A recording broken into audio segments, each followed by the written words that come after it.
Hello and welcome to another wilderness tamed video on a rather blustery November day, and in this one we are pruning this Chinese wisteria, Wisteria sinensis. The eventual aim is to be able to walk through this archway without poking our eyes out or getting our head scratched. So this is how it's going to look by the end of the video. So I do hope you stick around to watch the process. It gets a bit technical.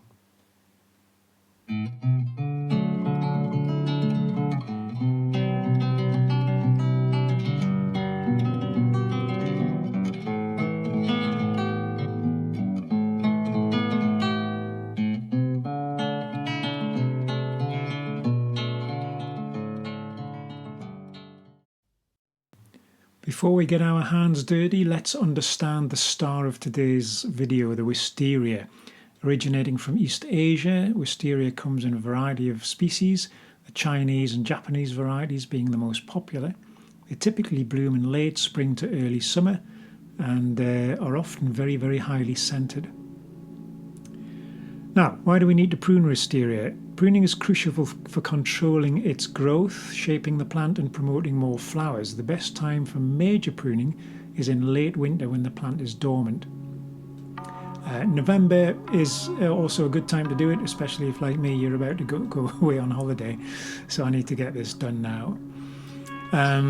The other reason for pruning them, especially if they're on a house wall, if they get round your drain pipes, gutters, underneath the tiles and slates on the roof, or around the TV aerial and satellite dishes and things, they can cause major problems, so they need keeping in check. They're very, very rampant growers and very greedy feeders. Obviously, with most pruning, you're looking at removing dead and damaged wood, any diseased wood, and next prune out the long shoots, leaving only a few buds. I usually count back sort of 3 to 4. Any misshapen stuff like that as well needs to come out, especially when everything growing from it is hanging right over the archway.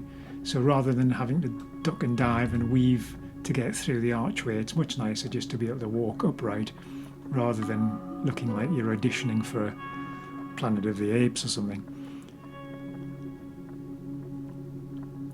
Remember, these are very vigorous plants, so don't be afraid to be too assertive with your pruning. You can prune them back very, very harshly, and as with most pruning, plants do respond to that by producing more flower. They want to reproduce. They see the pruning as a form of stress.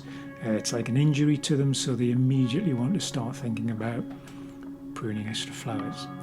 So I'm taking this one back and cutting it above the framework with a sort of discreet, secretive cut that won't be seen. These other 2 to 3 year old growths that are hanging down over the pergola, they're going to come out completely. Using some fairly discreet upward facing cuts so that they're not so noticeable from down below.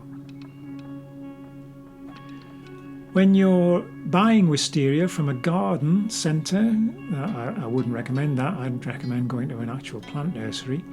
Look for healthy plants with well-established roots, so don't be afraid just to tap the pot and have a look at the root system. They're very prone to vine weevil. Check for a strong central leader and avoid those with signs of any pests or diseases. Especially if you're buying them when they're in flower. Again, check through the leaves and the buds that they're not harbouring things like scale, woolly aphid or any other kind of aphid.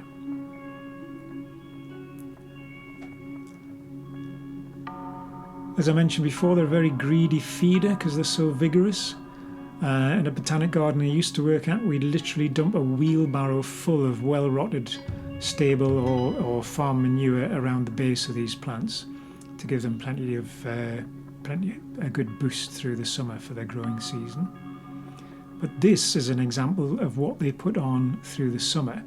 This is one of their summer shoots, which you should be pruning back by at least 2/3 during the summer months. As you can see, I mean, that's what, 3 to 4 meters long, so that should have been taken back to about, oh yeah, there, I think, during the summer months. So keep all those shoots in check.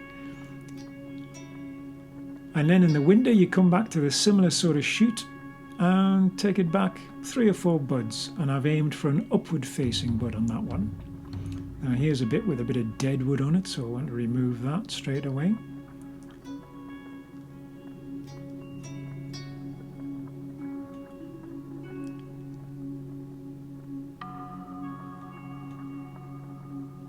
And all these short growths will eventually produce flowering spurs. We've left a bit of height on the top because it's not really interfering with us walking through the archway there. But the stuff that was overhanging the hedge, the pathways and into the archway, that's come off. So that was it at the start of the video. And we've removed most of that growth.